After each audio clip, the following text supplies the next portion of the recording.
भी काम आएगा और ऊपर भी काम आएगा। ये धन कभी कोई, और इस धन की दूसरी विशेषता क्या बताई? बोले जो तुम्हारा धन है, घर में 10 लाख रुपया रखा है तो नींद नहीं आती आदमी, कोई चोर नहीं ले जावे, पैसा पास में ज्यादा कहीं भाइयों में बंटवारा ना हो जावे,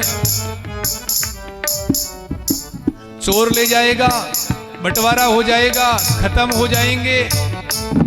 तुम्हारे धन में तो इतनी बुराइयां हैं, लेकिन हमारा धन चोर न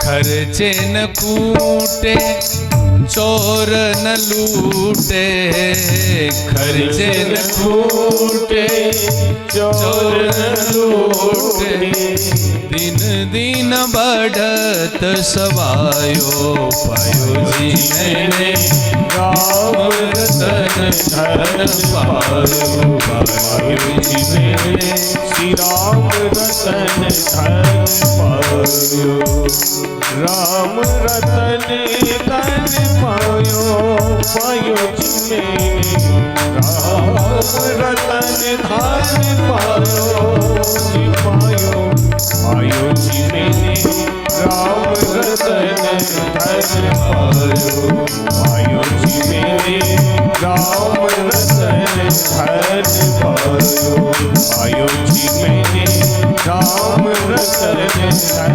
जब अपने धन की मीराबाई ने इतनी विशेषताएं बताई कि हमारा जो धन है न तो भाइयों में उसका बंटवारा होता है, न कोई चोर चुरा के ले जा सकता है, और जितना खर्च करो उतना बढ़ता है, यहाँ पर भी काम आता है और मरने के बाद भी काम आता है।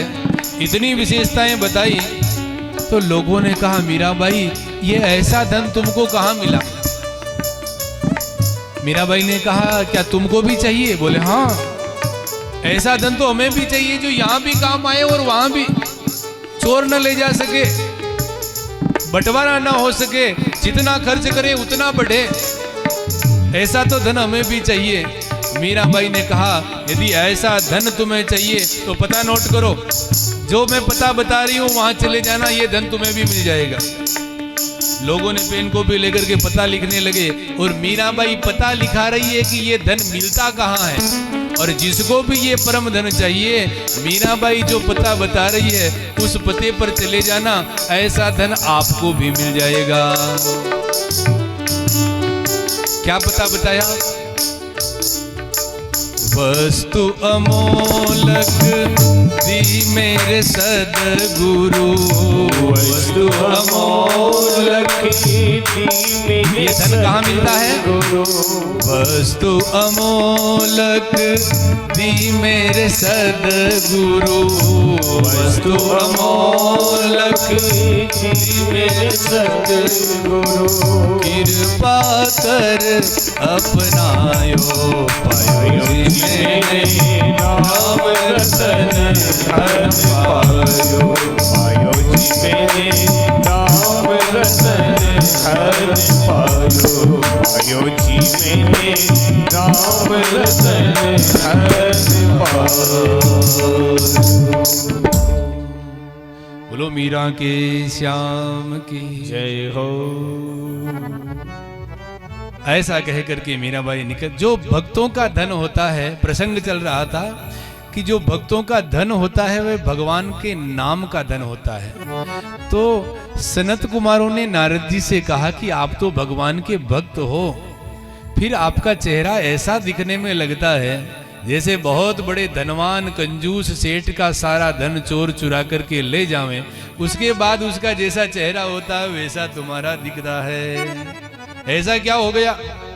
तब नारद जी ने कहा, नारद उवाच अहम तो पृथ्वीं यातो ज्ञातवा सर्वोत्तमामिति, पुष्करंच प्रयागंच काशीं गोदावरीं तथा।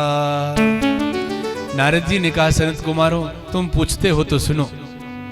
इस धरती को कर्म भूमि समझ करके मैं धरती पर गया कि धरती कर्म भूमि है, मुझे यहाँ सुख मिलेगा, शांति मिलेगी, आनंद मिलेगा।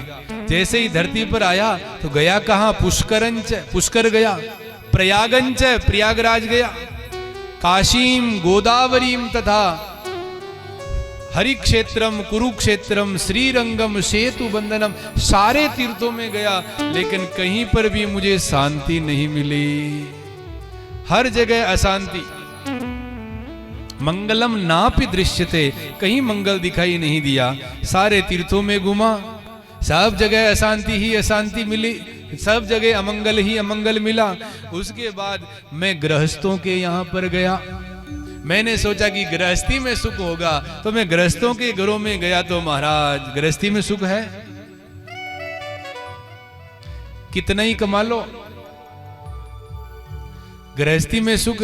तो यहां लिखते हैं तरुणी प्रभुता गेहे श्याल को बुद्धिदाय। गृहस्थियों के यहां गया तो वहां सुख नहीं मिला। क्यों? दो तीन चीजें नारद जी ने बताई है।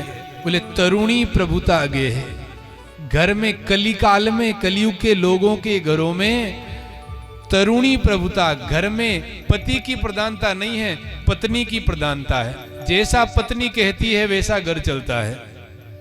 घर में कोई बड़ा काम काज होता है तो अपने बड़े भाई से नहीं पूछता है, ससुराल फोन लगा करके साले साहब को बात करता है। अपने बड़े भाई को भाई साहब नहीं कहेगा, साले को भाई साहब कह करके बात करेगा। तरुणी प्रभुता गेहे श्याल को बुद्धिदायक है। घर में जब कोई बड़ा काम करना हो, कोई भी काम काज हो, अपने बूढ़े माँ बाप से पूछो, अपने बड़े भाई से पूछो। लोग माँ बाप से नहीं, आप बैठे रहो चुपचाप, लोग आवे वहां को रामा सामा करो, उतरो काम था को बस। तो जो लोग ऐसा कहते हैं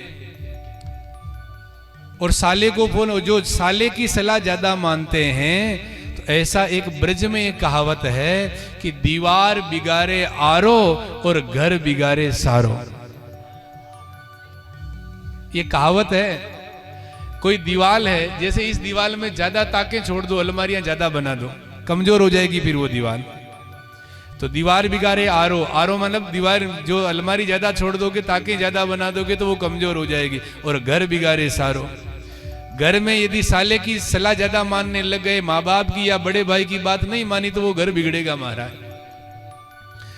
तो तरुणी प्रभुता गेहे श्याल को बुद्धिदायक है। और घर गृहस्थियों में कलह क्यों है? बोले कन्या विक्रयणो लोभाद दंपति नांच कलकनम। हमारे ग्रंथों में लिखा है कि कन्या दान करना चाहिए। जीवन में मौका मिले तो जरूर कन्या दान करें। जिसको कन्या भगवान ने दी है वो कन्या दान। जिनके घर में कन्या नहीं होती वो तुलसी का विवाह करते हैं कि हमारे घर में कन्या नहीं, चलो तुलसी का विवाह करें, इसी बहाने हमको कन्या दान करने का मौका मिलेगा। तो लोग कन्यादान करते थे, लेकिन कलयुग में कुछ लोग ऐसे हो गए हैं जो अपनी बेटी को दान नहीं करते हैं, बेटी के बदले में धन लेते हैं। मैं अपनी बेटी तुम्हें जब ही दूंगा जब तुम इतने लाख मुझे दोगे। ये जो बेटी के बदले में जो धन लेना है, इसीलिए लिखा है कन्या विक्रयणो, यानी कि अपनी बेटी को जो लोग बेचते हैं। लोभाद दंपति नाम से कलकनम, फिर वो जहां जाएगी वो भी दुख पाएगी। और जिसने कन्या के बदले में धन लिया है वो कभी करोड़पति थोड़ी हो जाएगा, वो कभी सुखी नहीं हो पाएगा। कन्यादान तो ऐसा है कि कन्या को जीवन भर देना ही देना चाहिए, कन्या के यहां से कभी लेना नहीं चाहिए। महाराणा प्रताप अपने मंत्री के साथ चेतक के ऊपर अश्वार होकर के जंगल में गए और जब दिग्भ्रमण करने के लिए निकले, बहुत दूर निकल गए और देखा प्यास लग रही है, अगल बगल में कहीं पानी नहीं है। तो मंत्री से कहा कि पानी की कुछ व्यवस्था करो। मंत्री ने कहा राजन थोड़े और आगे चलिए, कोई गांव आएगा तो पानी पिएंगे। घोड़े पर चलते चलते आगे बढ़े, एक गांव आया। गांव के बाहर माताएं पनघट पर पानी भर रही थी और जैसे ही पनघट दिखा तो मंत्री ने कहा राजन ये पनघट आ गया है, चलो यहीं चल करके प्यास बुझाते हैं। महाराणा प्रताप गए और जाकर के याचना करी कि हमें प्यास लग रही है, हमें पानी पिलाओ। एक बहन आई, अपना घड़ा लेकर के पानी पिलाने लगी और उसी समय दूसरी बहन दौड़ती हुई आ गई। राजन आप यहाँ कैसे आ गए? प्रताप ने पूछा कि बेटी तुम कौन हो? तुम मुझे कैसे जानती हो? बोले राजन, ये मेरा ससुराल है, मैं यहाँ मेरा ससुराल है और मेरा गांव तो चित्तौड़गढ़ है। मैं आपके यहाँ की हूँ और मेरे पिताजी आपकी राज सेवा में मंत्री हैं, मैं उनकी बेटी हूँ, ये मेरा ससुराल है। और जो महाराणा प्रताप ने सुना कि ये हमारी कन्या का ससुराल है, जो पानी पीने के लिए हाथ आगे बढ़ाया था उसको वापस पीछे खींच लिया। पानी ही नहीं पिया और एक मुहर कन्या को देकर के वापस जाने लगे। तो मंत्री ने कहा, राजन इतनी दूर से गला सूख रहा है, पानी तो पी लेते। राजा महाराणा प्रताप ने कहा, बेटी को दिया जाता है, बेटी से लिया नहीं जाता। लोग बेटी के यहाँ पानी तक नहीं पीते थे और आजकल कुछ माताएं, कुछ पुरुष, कुछ लोग ऐसे हो गए हैं कि पूरे बेटी के परिवार को ही निचोड़ के खा जाते हैं। तो कन्या विक्रयणो लोभाद दंपति नांच कलकनम। इसीलिए पति पत्नी में हमेशा लड़ाई झगड़ा और क्लेश बना रहता है।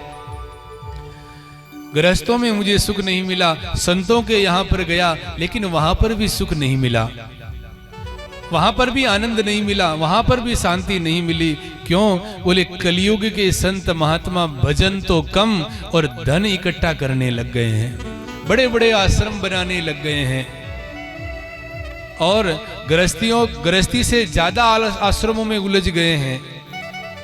इसलिए आश्रमों में संतों के यहाँ पर भी मुझे आनंद और शांति नहीं मिली। फिर मैं घूमता गामता श्रीधाम वृंदावन में पहुंचा। तो जैसे ही वृंदावन गया तो क्या देखा, यमुना के किनारे एक युवती स्त्री बैठी हुई थी, उसके गोद में दो बूढ़े आदमी लेटे हुए थे। वो युवती रो रही थी, हजारों माताएं बहनें उसकी सेवा कर रही थी। मैंने सोचा कि इतनी सेवाएं कर रही है, दो बूढ़े लेटे हुए हैं, ये रो क्यों रही है? लेकिन फिर सोचा जहां पर ज्यादा माताएं बहनें इकट्ठी हो वहां किसी साधु संत को नहीं जाना चाहिए। ऐसा सोच करके मैं वापस निकलने लग गया। लेकिन उसी समय उस युवती ने मुझे आवाज लगाई, भो भो साधो क्षणम तिष्ठ मच्चिंतामपि नाशय दर्शनम तव लोकस्य सर्वथागहरम परम। उसने आवाज लगाई, वो साधो क्षणम तिष्ठ, हे महात्मा एक क्षण के लिए रुक जाओ। क्यों? क्योंकि हमारे महापुरुषों ने कहा है कि संत का क्षण और अन्न का कण कभी बर्बाद नहीं करना चाहिए। कोई संत महात्मा आ जावे तो उसके समय को व्यर्थ में जाया ना करें, और जो अन्न अपनी थाली में आ गया है उसको झूठा नहीं छोड़ें। अन्न का एक कण भी बर्बाद नहीं करना चाहिए, दोष लगता है। उतना ही लो थाली में, व्यर्थ न जावे नाली में। क्योंकि प्यारे हमारी थाली में जो अन्न भगवान पधारे हैं वो कितने लोगों की मेहनत से हमारी थाली में अन्न पधारा है। बीज को खेत में बोया गया, धरती माता ने उपजा और किसान ने रात रात जग करके खेतों में महाराज फसल को जल पिलाया। फिर उस अन्न को जब पका तो महाराज मशीनों से उसको निकलवा करके घर लाए, उसको पिसाया गया, माताएं रोटी बनाई, फुलके पर घी लगाया, फिर आपकी थाली में आया, आपने झूठा छोड़ दिया, नाली में चला गया। कितने लोगों की मेहनत आपने बर्बाद कर दी। और अन्न हमेशा भगवान है और भगवान को नाली में कौन फेंकता है? और जो अन्न की थाली में झूठा छोड़ता है वो अगले जन्म में अन्न के लिए घर घर के बाहर जाकर के भीख मांगता है। इसीलिए हमेशा ध्यान रखना, अपने भोजन की थाली में कभी झूठा नहीं छोड़े। लोग कहते हैं कि महाराज झूठा नहीं छोड़ेंगे तो कुत्ता क्या खाएगा? तो कुत्ते को झूठा खिलाओगे क्या? कुत्ते को खिलाना तो अमनिया खिलाओ, जो शुद्ध है, जो झूठा नहीं है वो खिलाओ। उच्छिष्टम कस्यचित नोदध्यात्, ग्रंथों ने कहा है कि झूठा किसी को नहीं देना चाहिए, चाहे कुत्ता हो चाहे बिल्ली, कुछ भी हो, झूठा किसी को नहीं खिलाना चाहिए, पाप लगता है। तो महात्मा नारद जी उसके पास पहुंच गए। नारद जी ने पूछा, देवी तुम कौन हो? ये तुम्हारी गोद में दो बूढ़े लेटे हुए हैं, ये कौन है? ये स्त्रियां कौन है? तो उस देवी ने कहा, अहम भक्ति रीति ख्याता इमऊ में तनयऊ मतऊ, मेरा नाम भक्ति है। ये दोनों जो बूढ़े मेरी गोद में हैं, ये मेरे दो बेटे हैं, ज्ञान और वैराग्य। ये हजारों स्त्रियां कोई सामान्य नहीं, गंगा आदि सारी नदियां मेरी सेवा करने आई हैं। तो तुम रो क्यों रही हो? देवी ने, भक्ति ने कहा, महाराज मैं इसलिए रो रही हूं, इस दुनिया में देखा जाता है कि बेटे जवान होते हैं और माँ बूढ़ी होती है, लेकिन मैं रो इसलिए रही हूं कि मेरे बेटे तो बूढ़े हैं और मैं जवान हूं। ऐसा ही क्यों हुआ? बोले, मेरा जन्म द्रविड़ देश में हुआ है, महाराष्ट्र में पली बढ़ी हुई, गुजरात में आई तो मैं बूढ़ी हो गई, और जब मैं वृंदावन में आई तो मैं तो जवान हो गई, लेकिन मेरे बेटे बूढ़े के बूढ़े रह गए। इनको युवावस्था कैसे मिलेगी पुनः? आप कुछ उपाय करिए। तो नारद जी ने उनके कान में जाकर के वेद वेदांत घोषैश्च गीता पाठैर मुहुर्मुहुः, वेद वेदांत का पाठ सुनाया, गीता का पाठ सुनाया, लेकिन कोई फर्क नहीं पड़ा। आकाशवाणी हुई कि नारद जी जाओ सत्कर्म करो। नारद जी ने कहा कि यही तो सत्कर्म है, और क्या कर रहे हो?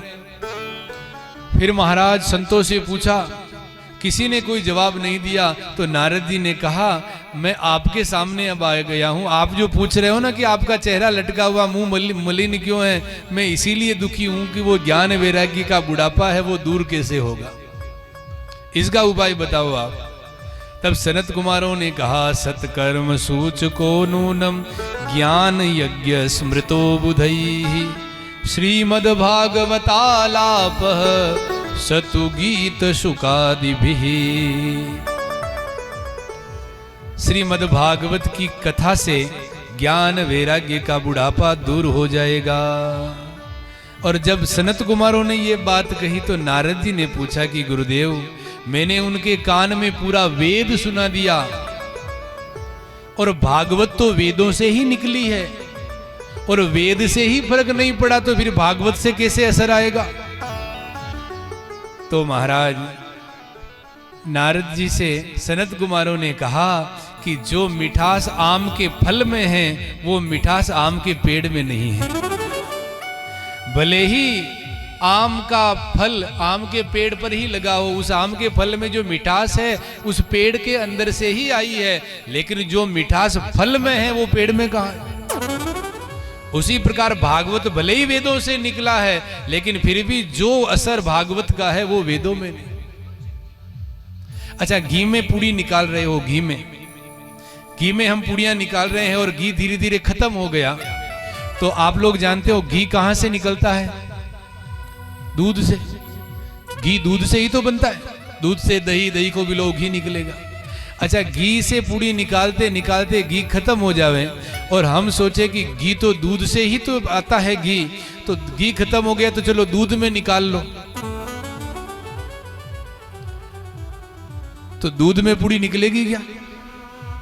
भले ही दूध से ही घी बनता है, लेकिन घी जो काम करेगा वो काम दूध नहीं कर सकता। उसी प्रकार भले ही भागवत वेदों से ही निकला है, लेकिन फिर भी जो काम भागवत करेगी वो काम वेद नहीं कर सकते। तो नारद जी ने कहा कथा करानी पड़ेगी। सनत कुमारों ने कहा हाँ। नारद जी ने कहा कथा में तो बड़ा खर्चा होता, मैं तो महात्मा हूं। सनत कुमारों ने कहा कि हम बिना खर्चे की कथा बताते हैं तुम्हें। बिना खर्चे की कथा भी होती है? बोले हाँ। वो कैसे होती है? तो सनत कुमारों ने कहा गंगा द्वार समीपे तु तटमानंद नामकम शृणुनारद वक्ष्यामो विनम्राय विवेकिने। हरिद्वार में गंगा के तट पर हम कथा सुनाएंगे, हम कथा बाचेंगे, हमको तुमसे कोई दक्षिणा नहीं चाहिए। महाराज फ्री हो गए? बोले हाँ। तो जो लोग आएंगे छाया के लिए कुछ न कुछ, बोले महाराज उस गंगा के तट पर इतना विशाल बरगद का पेड़ है, उसकी शाखाएं हैं, उसकी छाया में बैठ करके सब लोग कथा सुन लेंगे, टेंट का खर्चा खत्म।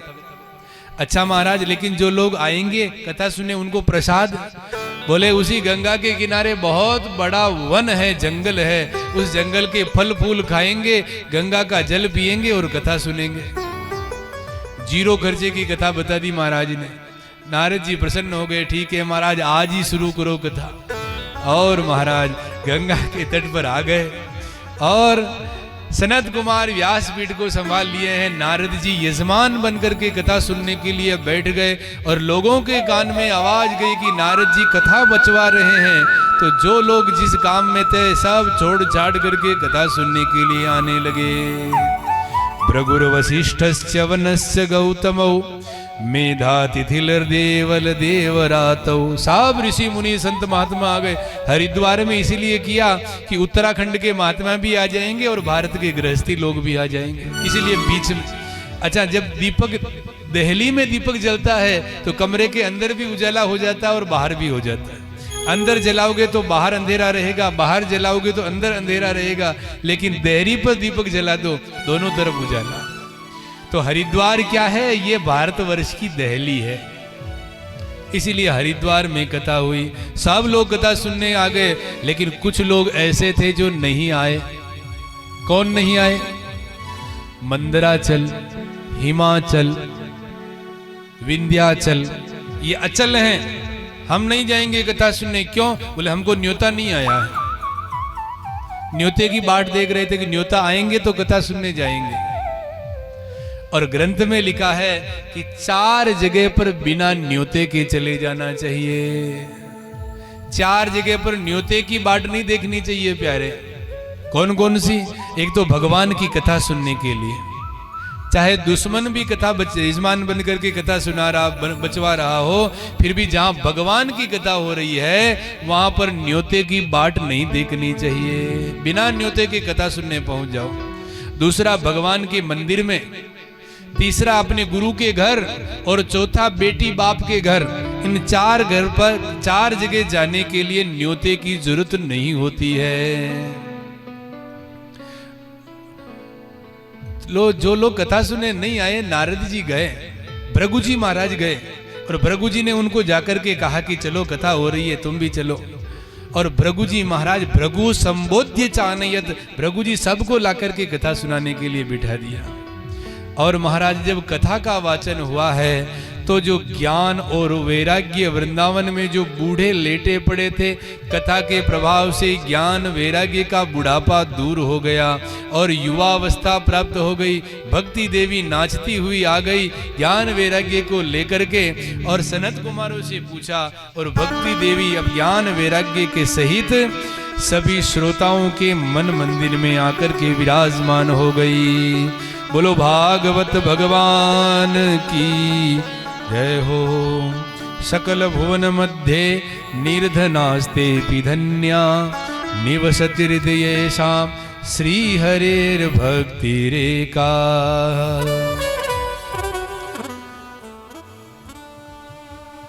बहुत प्यारा प्रसंग है गोकर्णोपाख्यान, उसका श्रवण करें। उससे पहले भगवान का प्यारा भजन सब लोग बड़े भाव से गाएं और बजाएं।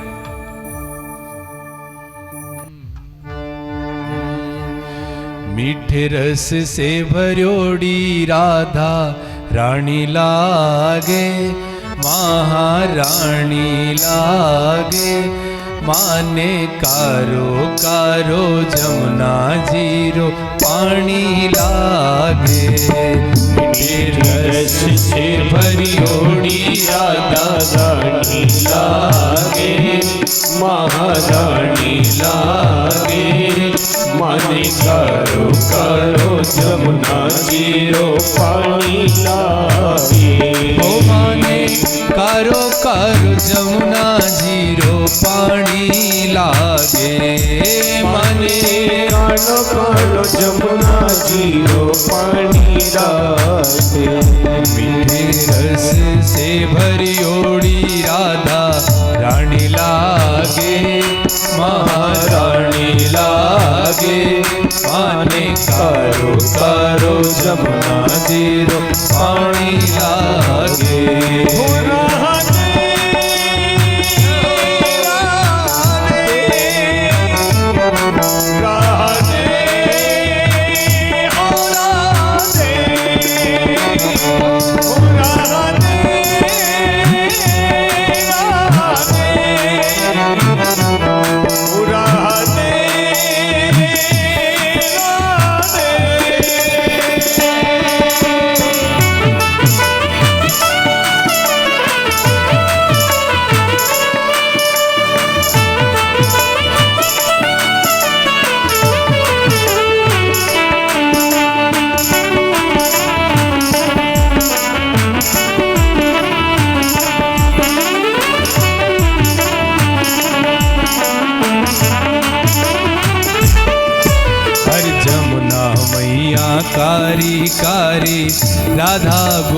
गोरी, जमुना मैया काली काली राधा गोरी गोरी। अरे जमुना मैया कारी कारी राधा गोरी गोरी, जमुना मैया काली काली राधा गोरी गोरी। वृंदावन में धूम मचावे करसना की छोरी, वृंदावन में धूम मचावे बरसाने की चोरी।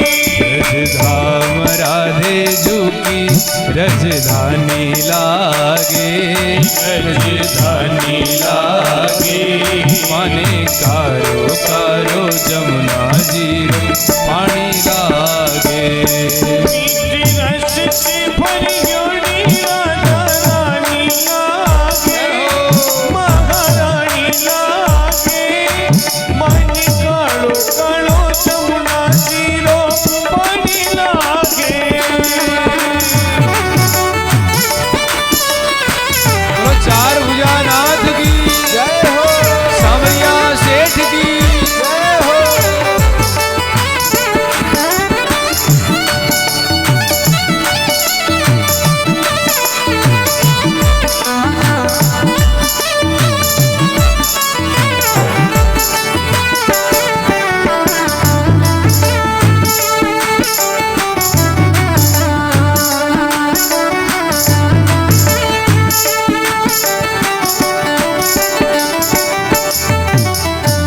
ना भावे माने माखन मिश्री, अब ना कोई मिठाई। ना भावे मन माखन मिश्री, अब ना कोई मिठाई। ना भावे माने माखन मिश्री, अब ना कोई मिठाई।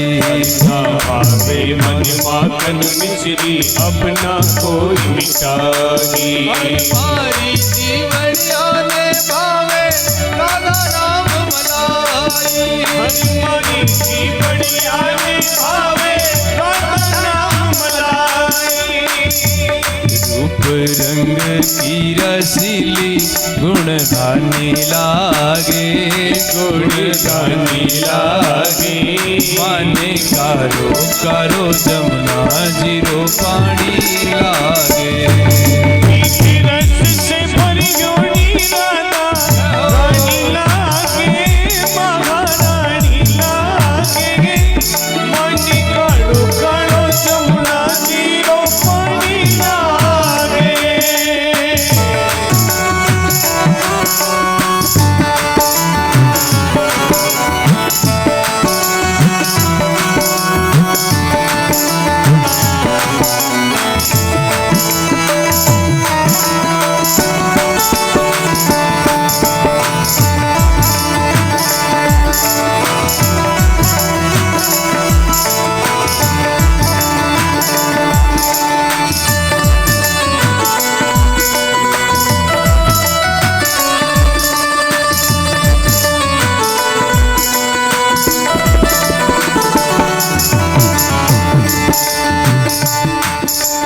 राधा राधा नाम रटत हैं जो नर आठों याम। राधा राधा नाम रटत है जो नर आठों याम। ओ राधा राधा नाम रटत हैं जो नर आठों याम। ओ राधा राधा नाम रटत है जो नर आठों याम। और उनकी बाधा दूर करत है मुरली वारो श्याम। उनकी बाधा दूर करत है मुरली वारो श्याम। राधा नाम से सफल जिंदगानी लागे, जिंदगानी लागे। माने कारो कारो जमुना जीरो पानी लागे। मीठे रस से भरी योनी राधा रानी लागे, महारानी लागे। मन कालो कालो जमुना जीरो पानी लागे।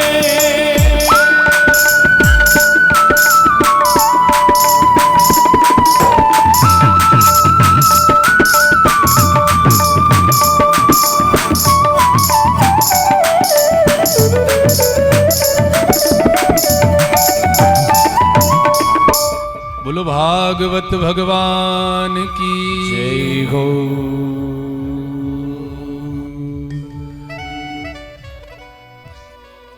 नारद जी कथा सुन रहे हैं, यजमान बनकर के विराजमान हैं और सनत कुमार कथा सुना रहे हैं। सदा सेव्या श्रीमद् भागवती कथा। भागवत कथा हमेशा सुननी चाहिए, हमेशा सेवन करना चाहिए। तो नारद जी ने पूछा कि गुरुदेव, कथा सुनने से कौन कौन लोग पवित्र होते हैं? सनत कुमारों ने कहा, ये मानवा पाप कृतस्तु सर्वदा, जो हमेशा जीवन में पाप ही करता रहता हो, जो पापात्मा हो, जो पापी पुरुष हैं, वो भी एक बार कथा सुन ले तो भागवत कथा उसे भी पवित्र बना देती है।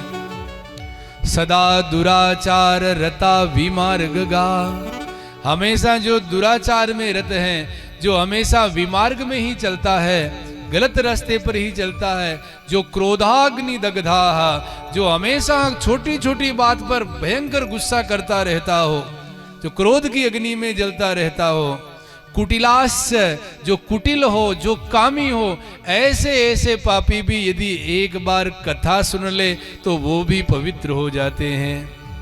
जीवन भर जिसने पाप किया हो, कथा नहीं सुन पाया हो और पाप करने के बाद में मर कर के प्रेत बन गया हो और प्रेत योनि में भी उसे यदि भागवत कथा सुनने को मिल गई तो वो भी पवित्र हो जाता है। तो ये बात जब कही है तो नारद जी ने पूछा कि गुरुदेव, इतिहास में आज दिन पहले ऐसा कभी हुआ है कि जिसने जीवन भर पाप किया हो और मर कर के प्रेत बन गया हो और प्रेत योनि में कथा मिल गई हो और उसका प्रेत योनि छूट गई हो? क्या पहले कभी हुआ? तो सनत कुमारों ने यहाँ पर बहुत सुंदर कथा सुनाई है। सनत कुमाराऊचु तुंगभद्रा तटे पूर्वमभूत पतनमुत्तमं, यत्र वर्णाश्वधर्मेण सत्य सत्कर्म तत्पराः। बहुत प्यारी कथा है, आप लोग ध्यान से सुने। एक गांव था, उस गांव का नाम था पत्तनपुर। क्या नाम था? पत्तनपुर। तुंगभद्रा, एक उस गांव के बगल में एक नदी बहती थी, उस नदी का नाम था तुंगभद्रा नदी। और उस गांव में चारों वर्ण के लोग रहते थे, ब्राह्मण, क्षत्रिय, वैश्य और शूद्र, और सभी लोग अपने अपने कर्मों में निरत थे। इस गांव में एक ब्राह्मण देवता रहते थे, उनका नाम था आत्मदेव जी महाराज। पंडित जी थे और ये आत्मदेव जी महाराज बहुत बड़े विद्वान थे। लोगों के यहाँ हवन कराना, पूजा करना, कथा बांचना, ये उनका कार्य था। गांव के लोग बहुत आदर करते थे। लेकिन आत्मदेव जी महाराज जितने बड़े विद्वान थे, जितने बड़े गुणवान थे, उनकी पत्नी उतनी ही बड़ी लड़ाकू थी, उतना ही बड़ा झगड़ा करने वाली थी। आत्मदेव जी महाराज की पत्नी का नाम था श्रीमती धुंधुली देवी। आत्मदेव जी महाराज घर में रहते तब तो चुपचाप रहती, जब बाहर किसी यजमान के घर चले जाते तो भोजन करके घर से बाहर निकलती, पूरे मोहल्ले की माताओं बहनों से लड़ाई करती।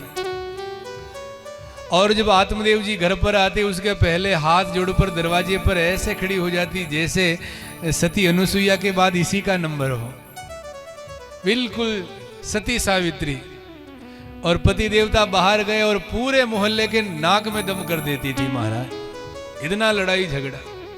आत्मदेव जी के घर में संपत्ति की कोई कमी नहीं थी, खूब संपत्ति थी, सन्मति भी थी, लेकिन संतति नहीं थी। घर में कोई बेटा बेटी नहीं हुआ, ये सबसे बड़ा दुख आत्मदेव जी को था। घर में बेटा बेटी नहीं हुआ ये तो ठीक, लेकिन घर में कहीं तुलसी का बिरवा लेकर के आते थे तो वो तुलसी का बिरवा पहले जिसके घर पर रहता वहां खूब फलता फूलता, लेकिन जैसे ही तुलसी का बिरवा आत्मदेव जी अपने घर में लाते मुरझा जाता। जब तक गाय दूसरे के घर में रहती बछड़े देती, लेकिन आत्मदेव जी जब गाय को अपने घर पर लाते तो गाय बछड़े देना भी बंद कर देती। पेड़ से तोड़ करके फल लाते, तो अच्छे फल लाते, ताजे फल लाते, घर में आकर के रखते, फल सड़ जाते थे। कोई संतति नहीं थी। आत्मदेव जी को बहुत बड़ा दुख हुआ और एक दिन इतने दुखी हुए, एक दिन इतने दुखी हुए, मन में विचार किया कि जिस घर में संतान नहीं हो, बेटा बेटी नहीं हो, ऐसे घर में रहने का क्या मतलब है। बेटे के लिए बहुत परेशान हुए, बहुत घर में रोए और फिर सोचा कि ऐसे घर में रहना ही बेकार है। और ऐसा सोच करके आत्मदेव जी ने घर को छोड़ दिया और जंगल में चले गए। और जंगल में जाकर के एक तालाब जल का भरा था, उस सरोवर के किनारे बैठ गए और विचार करने लगे, इस सरोवर में, इस तालाब में डूब करके मर जाऊंगा, मुझे अब जिंदा नहीं रहना। जब बेटा बेटी हुआ ही नहीं घर में, अब जिंदा रहने का क्या मतलब। और ऐसा बैठ करके वहां रो रहे थे तालाब के सरोवर के किनारे। उसी समय सामने से एक महात्मा को आते हुए देखा। महात्मा पर आत्मदेव जी ने प्रणाम किया। महात्मा ने आत्मदेव को रोता हुआ देखा। महात्मा ने पूछा, कथम रोदिसी विप्रत्वम काते चिंता बलीयसी वदत्वम सत्वरम मह्यम स्वस्य दुखस्य कारणम। महाराज ने कहा, पंडित जी क्यों रोते हो, क्या दुख है, क्या कारण है, आपकी परेशानी क्या है, आप मुझे बताओ। आत्मदेव जी ने कहा, महाराज मेरे घर में कोई कमी नहीं है, बस एक ही कमी है, घर में कोई बेटा बेटी नहीं है। आप ऐसा आशीर्वाद दो कि घर में बेटा बेटी हो जाए, मैं यहाँ मरने आया हूँ। तो आत्मदेव जी ने कहा, अरे भले आदमी, घर में बेटा बेटी नहीं है तो रो रहा है, अरे ये रोना धोना बंद कर। घर में बेटा बेटी नहीं है तो भगवान ने तेरे को संसार से मुक्त कर दिया। ये चिमटा और ये कमंडल पकड़, चल मेरे साथ, भजन करेंगे। आत्मदेव जी ने कहा, बोले महाराज ये चिमटा कमंडल आप अपने पास ही रखो, मुझे महात्मा नहीं बनना, मुझे तो गृहस्थी का सुख भोगना है। क्योंकि जिस गृहस्थी के घर में छोटा बच्चा तोतली भाषा में कभी रोता है, कभी बोलता है, घुटनों के बल चलता है, वो गृहस्थी कितनी सुंदर होती है। मुझे तो बेटा चाहिए। रोने लगा। महात्मा ने ललाट की रेखा पड़ी, भाग्य देखा और महात्मा ने ब्राह्मण देवता को कहा, आत्मदेव जी तुम इस जन्म की बात करते हो, मैंने तुम्हारे ललाट की रेखा पढ़ ली है, तुम्हारी किस्मत में इस जन्म में तो क्या, सप्त जन्मावधि तव पुत्रो नैवच नैवच, तुम्हारी किस्मत में लिखा है इस जन्म में तो नहीं मिलेगा, लेकिन आगे तक 7 जन्म तक तुम्हारे घर में कोई बेटा बेटी नहीं होगा, ये तुम्हारी किस्मत में लिखा है। ये बात जब सुनी है, आत्मदेव जी फूट फूट करके रोने लगे। बोले महाराज मैं तो इस सरोवर में मरने आया था कि इस जन्म में बेटा बेटी नहीं है, अगले जन्म में तो होगा। अब आप तो कहते हो कि 7 जन्म तक नहीं है। अब तो महाराज मैंने तो ऐसा सुना है कि मेरी किस्मत में भले ही बेटा बेटी ना हो, लेकिन मैंने ऐसा सुना है महात्मा का आशीर्वाद सब कुछ, भाग्य भी बदल सकता है। इसलिए आप मुझे आशीर्वाद दो, घर में होना चाहिए, मुझे पुत्र चाहिए। रोने लगे और बोले आप पुत्र का आशीर्वाद नहीं दोगे तो आपके सामने सरोवर में डूब करके मर जाऊंगा। महात्मा को दया आ गई। दया सर्वभूतेषु संतुष्टिया येन केनवा। दया आ गई महात्मा को। और महात्मा ने पहले तो खूब समझाया, लेकिन आत्मदेव जी नहीं माने। तो महात्मा ने अपनी झोली में से फल निकाला और फल निकाल करके महात्मा ने आत्मदेव को फल दिया और कहा ब्राह्मण ये फल घर जाकर के अपनी पत्नी को खिला देना। और इस फल के कुछ नियम हैं क्या? बोले 1 साल तक तुम और तुम्हारी पत्नी एक समय भोजन करना, झूठ नहीं बोलना, हमेशा पवित्रता घर में रखना, साफ सफाई का ध्यान रखना और लड़ाई झगड़ा नहीं करना, निंदा नहीं करना, किसी की बुराई नहीं करना, भगवान का भजन करना और ये फल अपनी पत्नी को घर जाते ही खिला देना। 1 साल बाद तुम्हारे घर में सुंदर पुत्र का जन्म होगा। जैसे ही ये बात महात्मा ने कही, आत्मदेव जी नाचने लगे, फल को ले लिया, महात्मा को प्रणाम किया और फल लेकर के दौड़ते हुए अपने घर की ओर आने लगे। और ऐसा कहा है, हमारे पूज्य गुरुदेव ने बताया कि महात्मा की, ब्राह्मण की किस्मत में तो पुत्र नहीं था, लेकिन महात्मा को दया आ गई और महात्मा ने आत्मदेव जी के जाने के बाद अपना शरीर वहीं छोड़ा और फल में प्रवेश कर गए कि चलो इस गृहस्थी का दुख दूर करने के लिए मैं ही इसके घर में बेटा बनकर के आ जाऊं। और महाराज फल लेकर के आत्मदेव जी घर में आ गए, आवाज लगाने लगे, भाग्यवान देखो मैं क्या लाया हूं तुम्हारे लिए।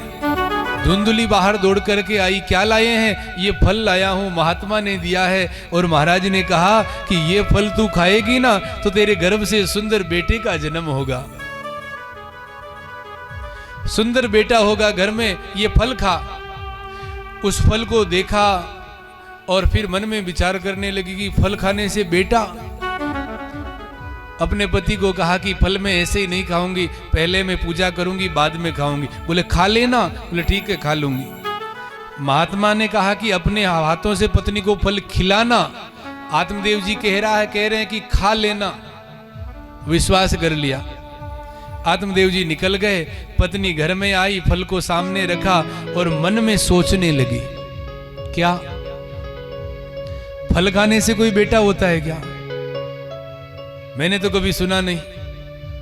फिर सोचने लगी कि फल खाने से बेटा तो नहीं होता, लेकिन महात्मा ने दिया है और महात्मा ने दिया और महात्मा की बात यदि सही निकल गई और इस फल को मैंने खा लिया और यदि मेरे गर्भ में बच्चा आ गया, मैं गर्भवती हो गई, और यदि मैं गर्भवती हो गई और उस समय गांव में आग लग गई तो सब लोग तो भाग जाएंगे, मैं कैसे भागूंगी?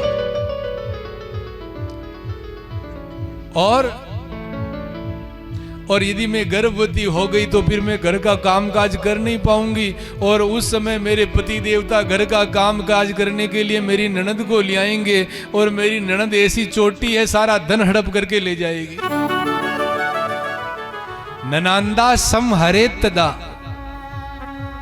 और फिर मन में सोचने लगी कि मैं तो सुकुमारी हूं और मैंने सुना है कि जब बच्चे का जन्म होता है तो बहुत पीड़ा होती है, उस पीड़ा को मैं कैसे सहन करूंगी? वो पीड़ा मैं सहन नहीं कर सकती। और फिर मन में सोचने लगी कि मेरी नजर में तो इस संसार में केवल 2 स्त्रियां सुखी हैं, बाकी सब दुखी हैं। कौन? वो मन में विचार करती है कि वंध्या वा विधवा नारी सुखिनी चेती में मती। मन में विचार करती है कि इस दुनिया में या तो जो बांझ है वो सुखी है या जो विधवा है वो सुखी है, बाकी सब दुखी हैं। एवं कुतर्क योगेन तत्फलम नैव भक्षितम। ऐसा मन में कुतर्क किया और उस फल को खाया नहीं। अपनी पड़ोसन को जाकर के सारी बात बताई। एक दिन उसकी बहन आ गई, बहन को सारी बात बताई, इस फल का क्या करूं, पता नहीं कहां से महात्मा से फल उठा करके ले आए, मुझे फल नहीं खाना। तो उसकी बहन ने कहा कि देख तुझे फल नहीं खाना है, कोई बात नहीं मत खा, लेकिन बेटा ये फल के खाने से ही होगा। तो उसकी बहन ने कहा कि देख तेरे घर में धन की कोई कमी नहीं है और मेरे घर में बेटे की कोई कमी नहीं, हर साल एक बेटा होता है। तो तू एक काम कर, ये फल तो तू गाय को खिला दे, तेरे गाय के भी तो कोई बछड़ा बछड़ी नहीं होता है, उसको खिला दे तो पता चल जाएगा फल खाने से कुछ होता कि नहीं होता। और तू गर्भवती का रूप बना करके अपने घर में कमरे में ही रहना, और इस बार जब मेरे गर्भ से बेटा होगा तो रात के अंधेरे में मैं अपना बेटा चोरी से ला करके तुझे दे दूंगी, और उस बेटे के बदले में तू मुझे धन दे देना, तो तेरा काम भी हो जाएगा और मेरा काम भी।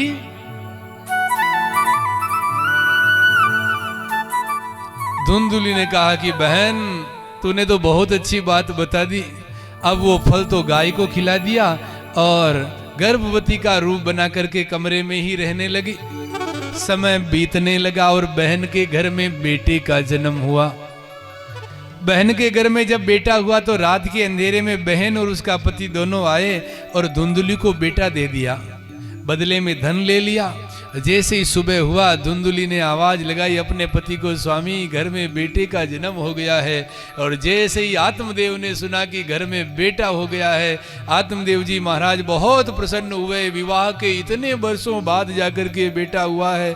गांव में जब आवाज गई है, गांव के लोगों ने सुना कि आत्मदेव जी पंडित जी के घर में बेटा हो गया है, आहा अब तो द्वारे पर शहनाइयां बजने लगी, लोग बधाई देने के लिए आने लगे, लोग आशीर्वाद बच्चे को देने के लिए, दर्शन करने के लिए आने लगे। और महाराज घर में चारों तरफ बधाइयां बज रही है, बधाई गाई जा रही है। आत्मदेव जी आज बड़े प्रसन्न हो गए हैं, घर में बेटे का जन्म हो गया। लेकिन थोड़ी ही देर बाद में धुंधुली ने अपने पति को बुला करके कान में कहा कि बेटा तो हो गया, लेकिन स्तन्यम नास्ति कुचे मम, दूध नहीं आ रहा है, मेरी बहन को बुलाओ, उसके बहन के बेटा होकर के मरा है अभी एक दिन पहले ही, उसको बुलाओ दूध पिलाने। अब खुद के बेटा हो तो दूध आवे। तो महाराज बहन को बुलाया गया और धीरे धीरे बेटा बड़ा होने लगा।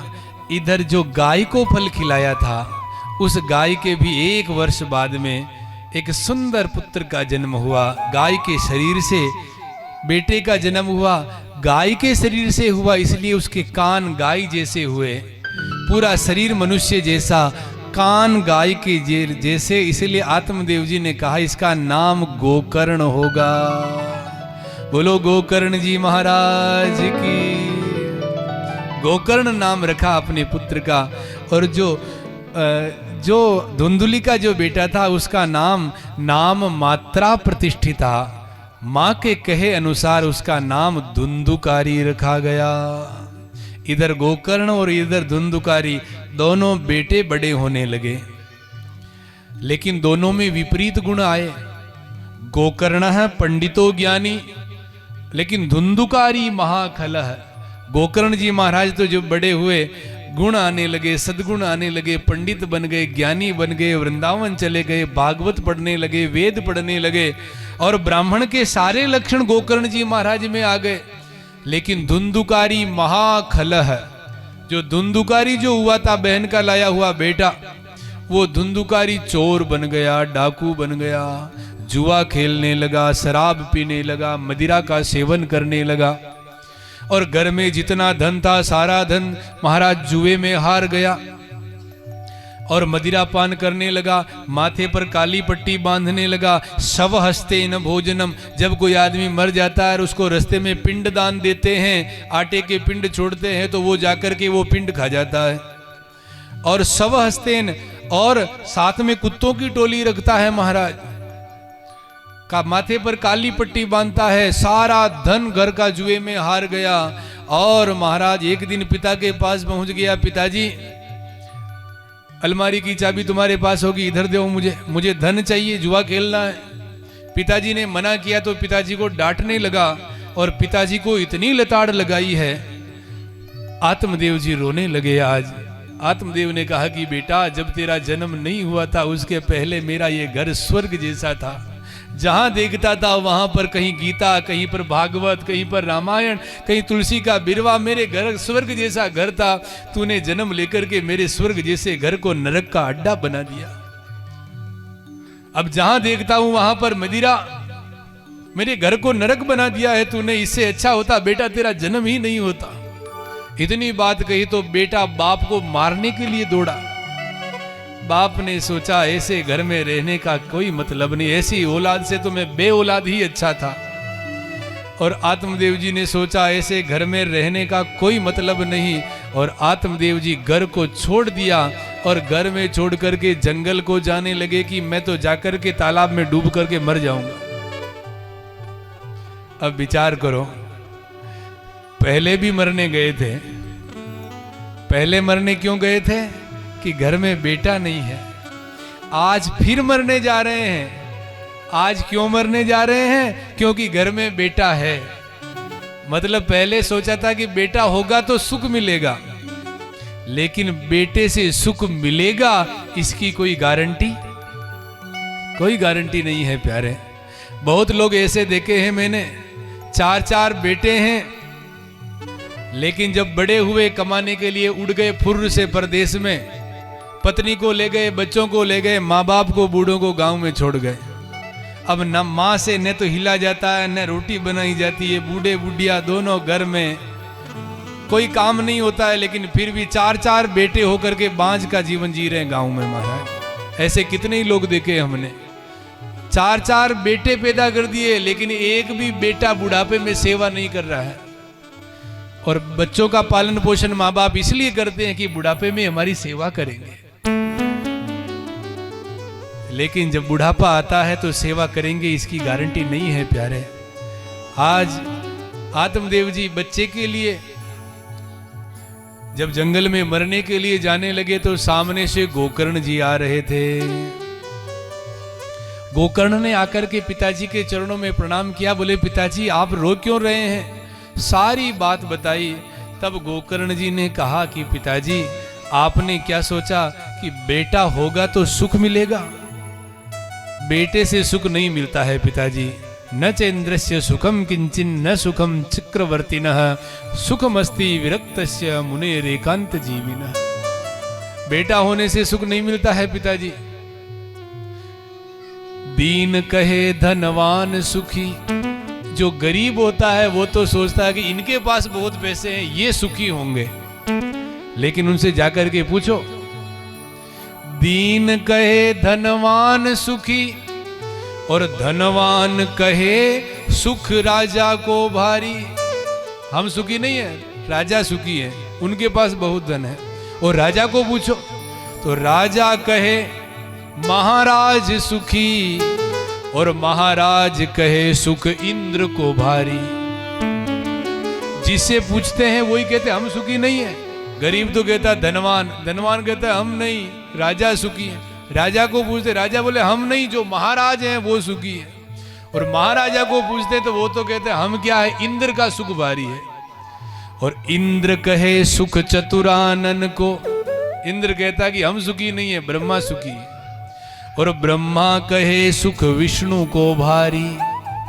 और तुलसीदास विचार कहे हरि भजन बिना सब जीव दुखारी। तुलसीदास जी कहते हैं भाई कितना ही धन कमा लो, बिना भगवान की भक्ति के कोई सुखी नहीं हो सकता।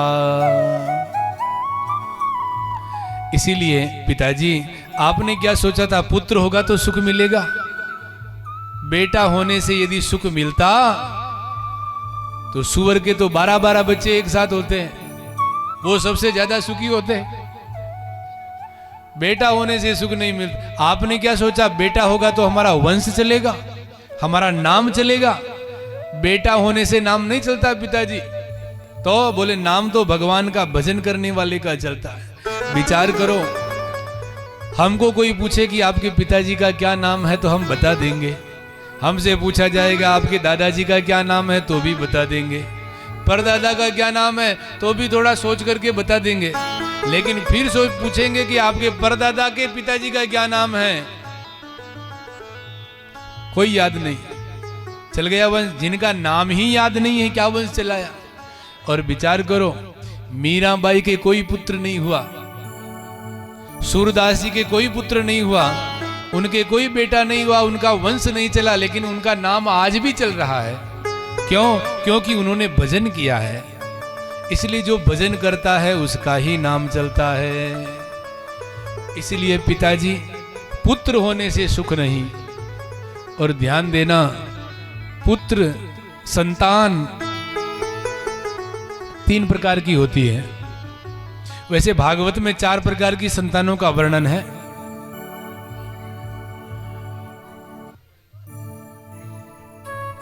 ऋणानुबंधी, बेरानुबंधी, सेवानुबंधी और उदासीन। एक पुत्र वो होता है जो ऋणानुबंधी होता है। पूर्व जन्म में आपने किसी को उधार दिया, वो चुका नहीं पाया, तो वो आपका पुत्र बन करके आएगा, आपकी सेवा करेगा। बेरानुबंधी, आपने किसी से दुश्मनाई करी, वो आपका पुत्र बन करके आएगा, जिंदगी भर आपसे लड़ाई झगड़ा करेगा। ऋणानुबंधी, आपने किसी का उधार लिया, वो बेटा बन करके आएगा और खूब इलाज में पैसा लगवाएगा और मर जाएगा। उदासीन ऐसा पुत्र जो जन्म लेकर के आएगा, पढ़ लिख करके परदेश चला जाएगा, न फोन पान न आपकी सेवा, वो उदासीन। लेकिन हमने सुना है कि 3 प्रकार के पुत्र और होते हैं, संतान। कौन कौन सी? ध्यान से सुनना। एक होता है पुत्र, एक होता है बेटा, और एक होता है लड़का। अब पुत्र किसे कहते हैं, बेटा किसे कहते हैं, और लड़का किसे कहते हैं? अब आपके घर में जो बेटा है वो बेटा है या पुत्र है या लड़का है, ये आपको सोचना। मैं आपको बता रहा हूं कि बेटा लड़का पुत्र किसे कहते हैं। पुत्र उसे कहते हैं, हमारे ग्रंथों में लिखा है, पुन्नाम नरकात्रायते इति पुत्रः। यानी कि जो पुत्र जीवन भर माँ बाप की आज्ञा का पालन करे, वो जैसा कहें वैसा जीवन जिए, माँ बाप जब मर जाएं उनका अंतिम संस्कार करें, 12 दिन पालें, उनके लिए कथा कराएं, उनके लिए गया श्राद्ध करें। जीवने वाक्य करणात् क्षयाहे भूरि भोजनात् गयायाम पिंडदानाच्च त्रिभी पुत्रस्य पुत्रता। ये होता है पुत्र। जो माँ बाप मर जावे उनके लिए अंतिम संस्कार करें, गया श्राद्ध करें, और माँ बाप को नरक में नहीं और उसको स्वर्ग में जाने की व्यवस्था जो करें, उसे कहते हैं पुत्र। बेटा, बेटा किसे कहते हैं? जो हमेशा लड़ाई करता रहे, जो हमेशा कहता रहे कि बंटवारा कर दो, बंटवारा कर दो, बंटवारा कर दो, पाती कर दो, माने न्यारा कर दो। जो बंटवारा बंटवारा कहता रहे उसे कहते हैं बेटा। लड़का, जो लड़ता रहे, घर में रहता है तो लड़के, घर से कहीं बाहर जाए तो घर वालों से लड़के, बाहर से कहीं घर आए तो गांव वालों से लड़के। जो लड़के ही लड़ता ही रहता है उसको कहते हैं लड़का। अब आपके घर में पुत्र है कि बेटा है कि लड़का है, ये आपको सोचना है।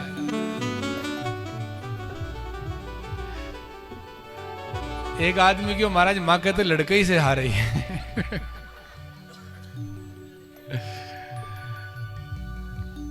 तो आत्मदेव जी महाराज को ज्ञान का उपदेश दिया पुत्र ने, गोकर्ण जी महाराज ने, और कहा कि जाओ 10वें स्कंद का पाठ करो।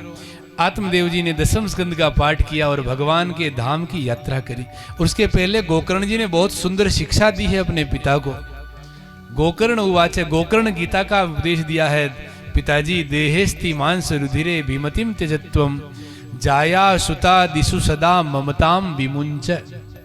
पिताजी ये जो शरीर है ना, ये शरीर, इसके प्रति अपनी जो ममता है उसे छोड़ो, जो अहमता है उसे छोड़ो। क्यों? बोले ये शरीर तो अस्थि पिंजर देह यह नस नाड़ियों से है कसा, चर्म सा चादर से ढका है जिसमें तेरा मन फंसा। मिट्टी पानी से बना और मिट्टी में मिल जाएगा, खाक होगा फिर किसी के काम यह नहीं आएगा। अरे जानवरों की चमड़ी तो फिर भी काम आती है, लेकिन मानव की चमड़ी भी काम नहीं आती। इसे जलाया ही जाता है, इसकी राख भी कोई काम नहीं आती। इसीलिए पिताजी इस शरीर के अंदर झांक करके देखो, खून बह रहा है, मांस लटका हुआ है, अंदर मलमूत्र भरा हुआ है, अंदर से देखो तो घिन आती है, बदबू आती। बाहर भगवान ने चमड़ी का प्लास्टर कर दिया तो हमको लग रहा हम बहुत सुंदर हैं। अरे बाहर से सुंदर हो, अंदर क्या हाल हो रहा है तुम्हारा? इसीलिए पिताजी शरीर के प्रति जो तुम्हारा ममत्व है इसे समाप्त करो, और जाया सुता दिशु सदा ममताम विमुंच। जो तुम्हारा जो ममता है तुम्हारी पत्नी में कि मेरी पत्नी मेरा बेटा, मेरी पत्नी मेरा बेटा, मेरी दुकान मेरा मकान, ये जो ममता इसे खत्म करो, क्योंकि कोई भी मेरा नहीं है, न कोई साथ में आया है, न कुछ तुम यहां से ले जा पाओगे। इसलिए पिताजी ये जो तुम्हारी ममत्व बुद्धि है इसे समाप्त करो। कोई तुम्हारा नहीं है। हमारे गुरुजी कहा करते थे कि आज का व्यक्ति गाता तो है गोविंद मेरो है, गोपाल मेरो है, लेकिन मन से नहीं मानता है। मन से तो मानता है प्लॉट मेरो है, दुकान मेरो है, बस प्लॉट, मकान, दुकान। हनुमान जी क्या जब हनुमान जी ने लंका में जाने के लिए उड़ान भरी थी ना, तो बार बार रघुबीर संभारी, बार बार भगवान राम को संभाल रहे हैं। और हम क्या संभालते हैं? प्लॉट के कागज संभालते हैं कि वहां प्लॉट का कागज कटे पड़िया, की रजिस्ट्री कटे पड़ी, वहां का पट्टा कटी ने पड़िया। तो हनुमान जी राम को संभाल रहे हैं, हम कागजों में उलझे हुए हैं। तो हमारे गुरुजी कहा करते थे, आज का व्यक्ति जुबान से तो बोलता है कि गोविंद मेरो है, गोपाल मेरो है, लेकिन मन से नहीं। मन में तो केवल बेटा मेरा है, पत्नी मेरी है, बच्चे मेरे हैं, दुकान मेरी, ये रखता है। लेकिन हमारे गुरुदेव कहा करते थे कि व्यक्ति को प्रेम तो रखना चाहिए, लेकिन प्रेम परिवार से नहीं, प्रेम पैसे से नहीं, प्रेम प्लॉट से नहीं, प्रेम दुकान से नहीं, व्यक्ति को प्रेम गोविंद से रखना है। आज का व्यक्ति परिवार से प्रेम करता है और भगवान से प्रेम का नाटक करता है कि गोविंद मेरो है। ये नाटक है। हकीकत में तो वो यही सोचता है कि पत्नी मेरी है, ये प्लॉट मेरा है, ये बाउंड्री मैंने करा रखी है। इसीलिए और हमारे गुरुजी कहा करते हैं कि हमेशा